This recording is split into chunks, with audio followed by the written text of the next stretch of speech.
Welcome back to another episode of Watching the Game, and today we have huge news. I'm your host, Idrees, joined by Idrees and special guest expert call today. And we're here to talk about the huge bombshell trade that just happened a couple hours ago in the NBA. James Harden sent to the Nets in a four-team trade.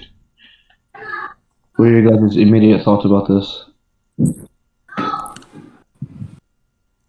Well, I would say that was not expected. I mean, they were saying he was probably going to go to the Sixers, and then suddenly he was going to the Nets.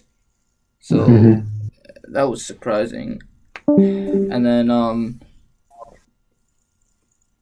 the fact that he's going to the Nets and like the super team that we've been talking about for a while is actually happening. I mean, if the Nets don't win at all, then that's a huge failure. 100%. You look at what they gave in terms of like now players. They only gave up Karis LeVert and Jarrett Allen. I thought they'd have to give up maybe Joe Harris as well. And they also gave up Kurks, but I guess it doesn't really matter. So my thoughts: immediate winner, obviously the Nets because they got James Harden. But listen, you might think I'm a little biased, but I think the Cavs are a winner in this as well. I don't know Jared how Allen they and got Taurean Jared Prince. Allen. Did they even give anything? I think they gave like a Milwaukee first round pick. We gave Dante Exum and a Milwaukee first round pick to the Rockets for Jared Allen and Taurean Prince. Yeah, I love this trade for the Cavs. That's a huge steal. I feel like the Nets could have found a way to fit it without getting rid of Jared Allen. Yeah, I don't know. I mean, that's a big loss. I mean, they have very little depth now. Very little. There's going to be Kyrie, Harden, Durant, and then who is it? TLC? Joe Harris, as their Jeff four? Green, DeAndre Jordan. Oh, yeah, Joe Harris. Joe Harris, DeAndre Jordan, and then Prince got traded to the Cavs too. Yeah. So they'll still have Landry Shamet, Bruce Brown. They're gonna be thin. Oh, they'll still have Jeff Green. Oh, it's not the worst, but it's just like the whole thing about this year was they have killer depth. Now they just traded all that depth for a third star, which if it works, it works. Well, the thing is, right, but people saying it's not gonna work, I completely disagree because we saw like last year, it was literally AD, LeBron, and a bunch of I don't want to say bums, but bums, and they ended up winning the chip. So star power definitely matters. Role players' depth doesn't matter as much if you have undeniable star power, and that's what the Nets now have with Kyrie, James Harden, and Kevin Durant. The last couple of years with the Warriors, they didn't have that much depth. They were just literally KD, Steph, and Clay, and Draymond, and I mean, it worked. And a bunch of really randoms. They had Willie Cauley-Stein, again Kevon Looney,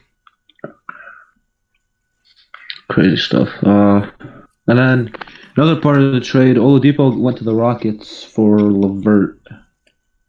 Yeah, so LeVert going to the Pacers actually, and Oladipo to the Rockets. That like at least the Nets Harden thing we knew was possibly happening. That came out of nowhere. That one makes no sense for me. Actually, I don't know. How has Oladipo been playing this year? Because, no, to be honest, I haven't been checking in on him this year. I mean, the Pacers have actually been playing well. He's been playing like decent, 20 points per game. 42% from the field, 36% from three. He's been playing decent, but not. He hasn't been that all-star player he was from a couple years ago. Interesting. So maybe the Rockets are banking on him returning to form. I think this is just a full rebuild now for the Rockets. I don't know. What do you think? Yeah, they want to shed salary, probably move on, do all that. So, I'm hearing Tucker is probably on the move now as well. I mean, it would make sense, but this just makes the Westbrook trade look really weird in hindsight. For Um. both teams. Oh yeah, For definitely. both teams, honestly. Um. Because you got freaking Wizards with 2 wins over here. And giving everybody COVID, bro. I don't think they're testing. No way they're testing daily. Like, there's no way they're actually, like, testing. Because literally all the COVID cases in the NBA tracks back to the playing the Wizards. um. Their tests probably aren't accurate at all. Alright. In terms of the Pacers, switching out Oladipo for Levert, it might be a slight downgrade in the very short term, but Levert is 2 or 3 years younger. We saw him thrive in the bubble last year when he was basically the main guy, and I think Levert, he's also under Brogdon. contract for 2 more years, whereas Oladipo is going to be a free agent after this season. Levert, Brogdon, Sabonis. I like that. Like, if they keep that big three together for a few years, get it to mesh, they could. I don't know a championship, but I think they can be constantly in the discussion to compete. It's weird because the Pacers have been playing well. They're 7-3 right now. So making the trade like of this magnitude when you're doing that well, it's kind of weird. Definitely odd, yeah. But I mean, the Pacers have been making some low key nice moves lately, so I think this could pay off in the end. For the Rockets, um, I don't know if they're gonna be like. I feel like everyone will want out. It's They'll gotta have be. to like completely start from They scratch. gotta be rebuild mode. I could see They gotta be Oladipo. rebuild mode. No, I could see Oladipo just leaving free agency right away. but I don't think could they trade Oladipo now that they have him or I don't no know if the before rules the trade let deadline. them. If they could, I don't think he would request a trade. I think he'd try and ball out on like a bad team, or like on what presumes to be becoming a bad team in the Rockets, and then try and get a decent contract in the off season. But Wall is probably going to demand a trade now. Maybe Boogie. Yeah, I mean the thing about Wall, it's a bad situation. It's like you only 100%. The at Rockets least are, like in, now, are sure a you have mess. the picks and all, and that's good at least. But the Rockets are gonna be bad for a while, and it's not gonna be like the last team that traded a bunch of picks with the Nets when the Celtics, even the Celtics, they were bad for a while, but eventually, Yeah, they were there for a couple of years. But that trade, no, it doesn't. In my opinion, does not compare to this trade any way, shape, or form.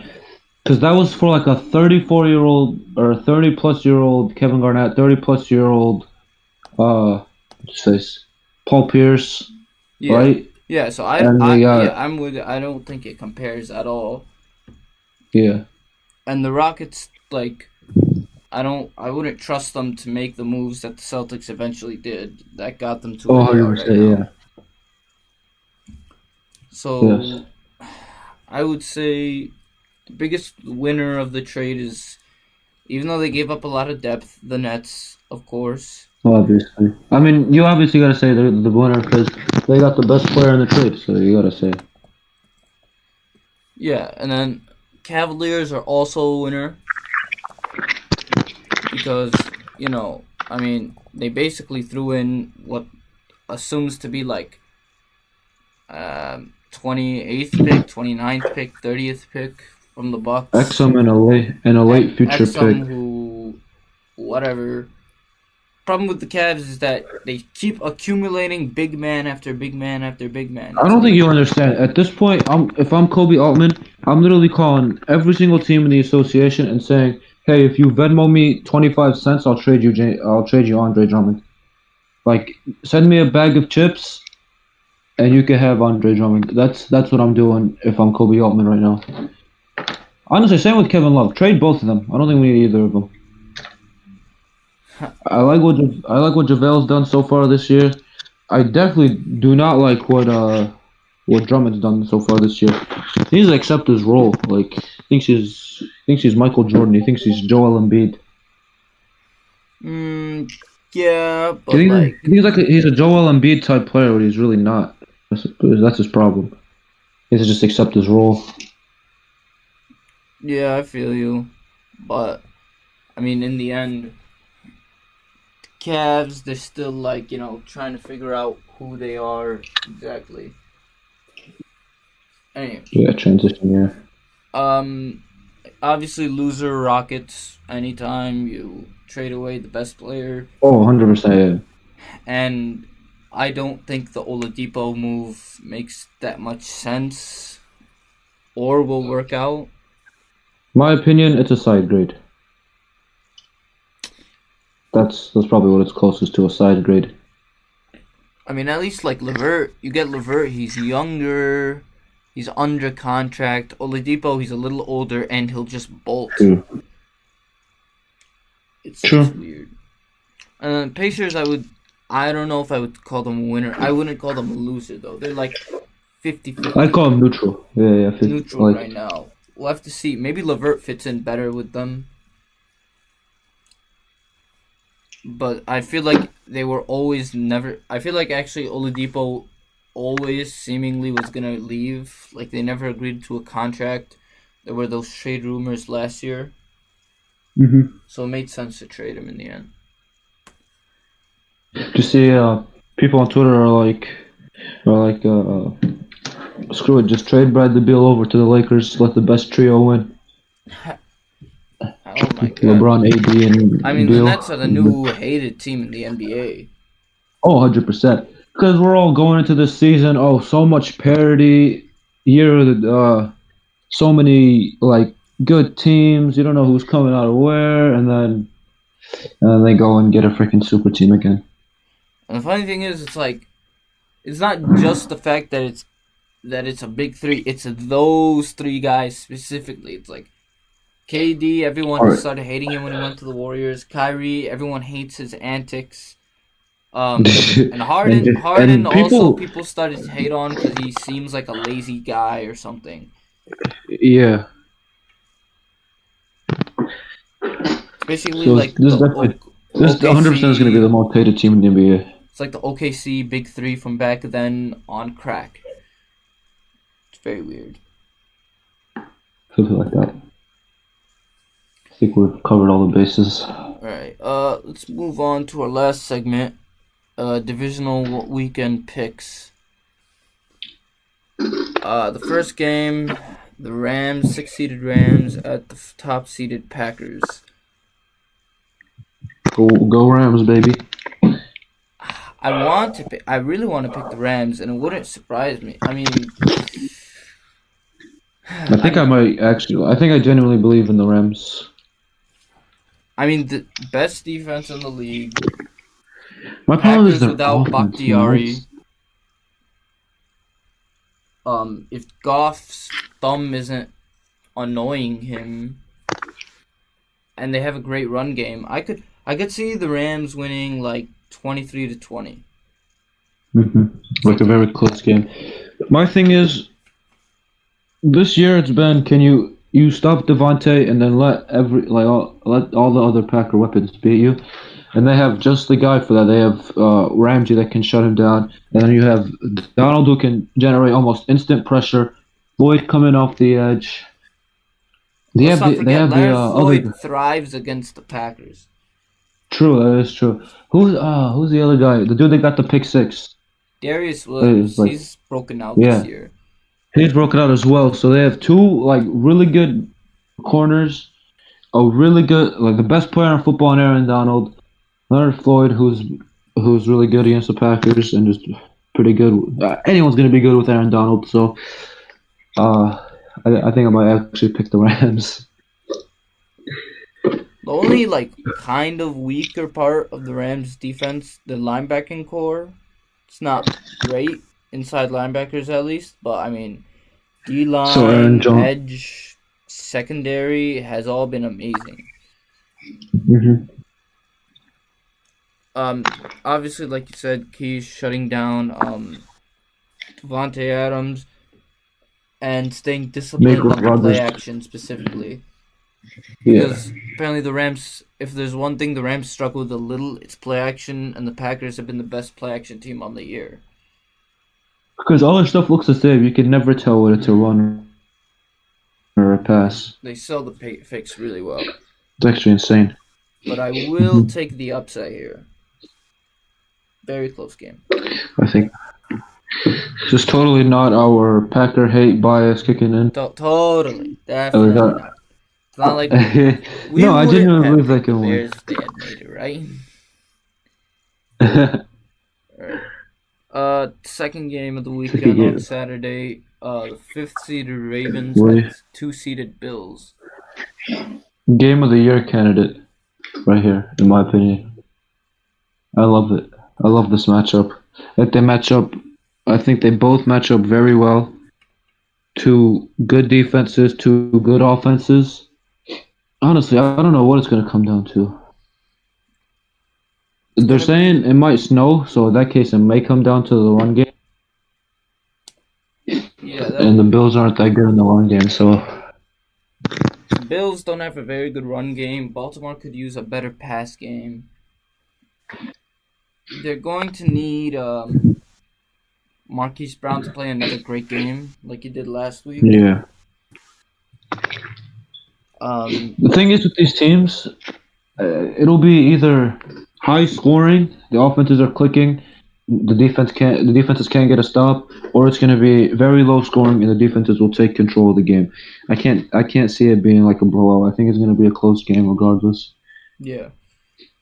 I think if it's a close game, like running the ball, field position battle, I think the Ravens pull it out.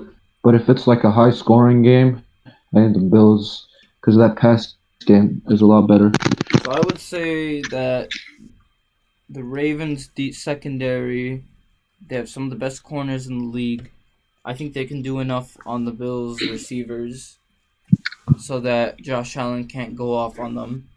And then their front stopped Derrick Henry last week. They should have no issues stopping Devin Singletary this week.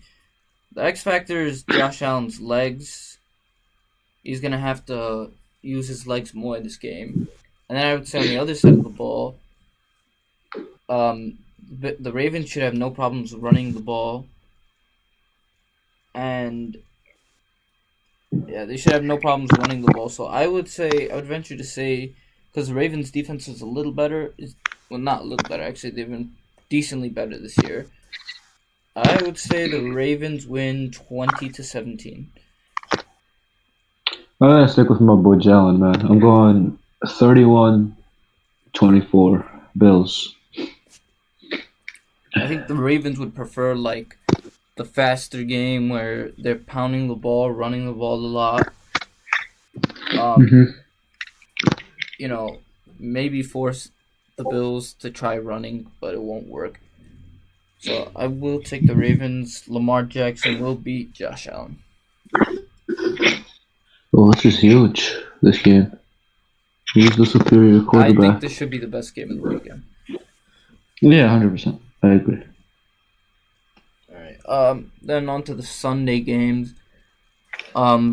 First, the Browns play at Kansas City. 6-seeded Browns at top-seeded Kansas City. The Browns last week, they didn't have Stefanski, they didn't have Denzel Ward, Kevin Johnson. They still beat the Steelers. That's insane. They didn't have their two starting corners, and they still beat the Steelers. And they didn't have their head coach. I will and say they got ahead by like freak plays, though.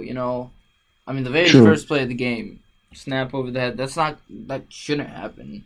At least that's flukish. That's flukish. Yeah. But the rest of the game was they still controlled it the rest of the way. Forced Ben into 3 interceptions. So even with Denzel Ward coming back, the Browns secondary is a weakness, and of course they have to go against Patrick Mahomes. I can see him winning this game, but I don't think it's. Does that make sense? If they want to win the game, they need to get the ball first. They need to get a long drive, like a long running drive, run. Yeah, 7 to 8 minute type drive. Yeah, like Right. limit how often the Chiefs have the ball so that your secondary isn't exposed so much. And you need to churn out these long drives running the ball. They should have success. Um, they should have success running the ball on the Chiefs. Mm-hmm. The The defense is kind top of three rushing attack versus defense that's good but not great. yeah. I don't think Baker will have a great game. I think he'll be fine. The thing is, the way that team is built with that run game, they don't need Baker. They just need him to not have a bad game. Yeah. They need him. Don't make the turnover. Don't throw an interception. Don't fumble. Just play the game. Take what the defense is giving you. Yeah, and then if if they're not able to get into that game plan, they're gonna need a like, or even if they are, they're gonna need a huge game from Myles Garrett in Oh order to yeah, protect the 100%. secondary. Um, Still, even outlining all of this, I think they're too overmatched by Kansas City. I Yeah. would say Kansas City wins 31-21. I'd say 31-23. I think they scored just a little bit more. Interesting. Right. And then the final game, fifth seeded Buccaneers at the 2 seeded Saints. Early in the year, the Saints beat, or week 1, the Saints beat them 34-23, and then week 8, 9, something like that, they They beat beat them the brakes off of 38-3 them. in Tampa. This game is going to be in New Orleans. I say it's very hard for a team to beat another team 3 times in 1 year. Yeah, it's so difficult to beat the same team 3 times a year. But, and actually, I should also preface and say, like, what's it called? The Saints struggled putting the Bears away last week. The Buccaneers did pretty well against Washington's defense, but they also let Taylor Heineke make it a Go game. off. Yeah.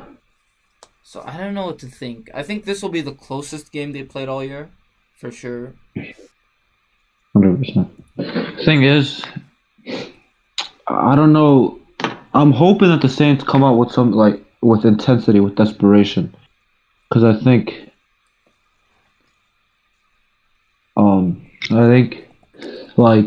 everyone knows this is Drew Brees' last year. This is Drew Brees' last year, and honestly, in my opinion, this year is Super Bowl or bust. I don't. I mean, Breeze The is gonna. cap I space. mean, everyone thinks he's gonna retire. Like this He's has 100. to be it. He's gone. This is Super Bowl or bust. The negative 90 million in cap. Drew Brees is retiring after this year. If they don't win a Super Bowl this year, like you failed. They failed. And it's like a possibility. They don't know what they're doing at QB next year. They're getting older, etc., etc. They're still very good. They'll be good next year, but it won't be like this good. This is their last actual opportunity, unless Taysom Hill becomes amazing or they keep Jameis Winston at a discounted price, but I doubt it.